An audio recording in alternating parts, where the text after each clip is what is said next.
নমস্কাৰ। আজি আলোচনা কৰিম এগৰাকী ব্যক্তিৰ বিষয়ে যাৰ অসমৰ সমাজ জীৱনলৈ বা অসমৰ সাংস্কৃতিক ক্ষেত্ৰলৈ আছিল অশেষ অৱদান। সেই ব্যক্তিগৰাকী হৈছে ৰূপকোঁৱৰ জ্যোতিপ্ৰসাদ আগৰৱালা। তেখেতৰ সাহিত্যৰ সৃষ্টিৰাজিয়ে অসমীয়া সাহিত্য জগতখন বেছি শক্তিশালী কৰি তুলিছিল।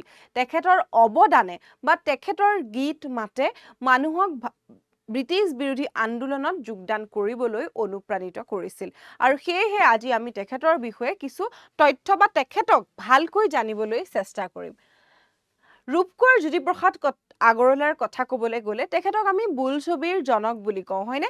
তেখেতৰ জৰিয়তে প্ৰথমখন অসমীয়া বোলছবি জয়মতী প্ৰকাশিত হৈছিল। আনকি অসমৰ দ্বিতীয়খন বোলছবি ইন্দ্ৰমালতীও জ্যোতিপ্ৰসাদ আগৰৱালাৰ প্ৰচেষ্টাতেই মুক্তি পাইছিল।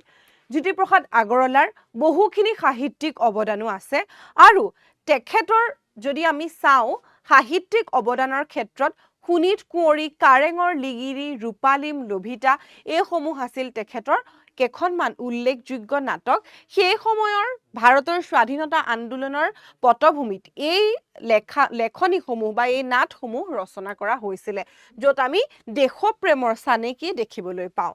তেখেতৰ কেইখনমান অসম্পূৰ্ণ নাটকো আছিলে। সেই নাটক কেইখন আছিল কনকলতা, সুন্দৰ কোঁৱৰ, সোণ পখিলী।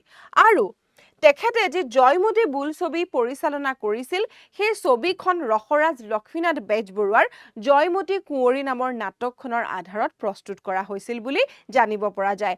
আনকি 1937 চনত তেখেতে তেজপুৰত এটা চিনেমা হল প্ৰতিষ্ঠা কৰিছিল, যাৰ নাম আছিল জোনাকী। গতিকে সাহিত্যিক ক্ষেত্ৰতেই চাওঁ বা অসমৰ চিনেমা জগতলৈও জ্যোতিপ্ৰসাদে এক বিশেষ অৱদান আগবঢ়াই থৈ গৈছিল বা তেখেতৰ পিছৰ প্ৰজন্মক এটা বাট দেখুৱাইছিল বুলি আমি ক'ব পাৰোঁ।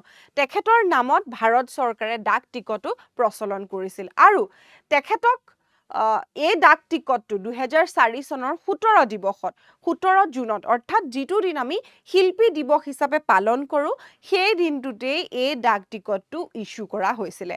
আৰু জ্যোতিপ্ৰসাদ আগৰৱালাক আমি জানো ৰূপকোঁৱৰ হিচাপে। এতিয়া তেখেতক ৰূপকোঁৱৰ উপাধি কোনে দিলে সেয়াও আমি জানি থবলগীয়া এটা বিষয়।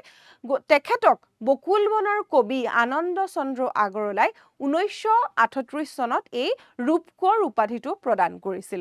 গতিকে তেখেতক তেতিয়াৰে পৰা বা তেখেতৰ কৰ্মৰাজি বা তেখেতৰ সৃষ্টিৰাজিৰ বাবে আমি ৰূপকোঁৱৰ বুলি জানো।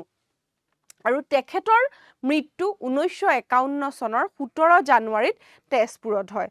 আৰু তেখেতে তেজপুৰৰ যিটো ঘৰত আছিল, সেই ঘৰটোক অসমৰ প্ৰথমটো পকা ঘৰ আখ্যা দিয়া হয় আৰু সেই ঘৰটোৰ নাম হৈছে পকী।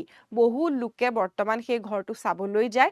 এক সংগ্ৰহালয়ৰ দৰে এই ঘৰটোলৈ মহাত্মা গান্ধী আহিছিলে, বিষ্ণু ৰাভা আহিছিল। লগতে জ্যোতিপ্ৰসাদ আগৰৱালাই সংৰক্ষণ কৰা বা জ্যোতিপ্ৰসাদ আগৰৱালাই ব্যৱহাৰ কৰা সামগ্ৰীসমূহ আজিও সংৰক্ষণ কৰা হৈছে।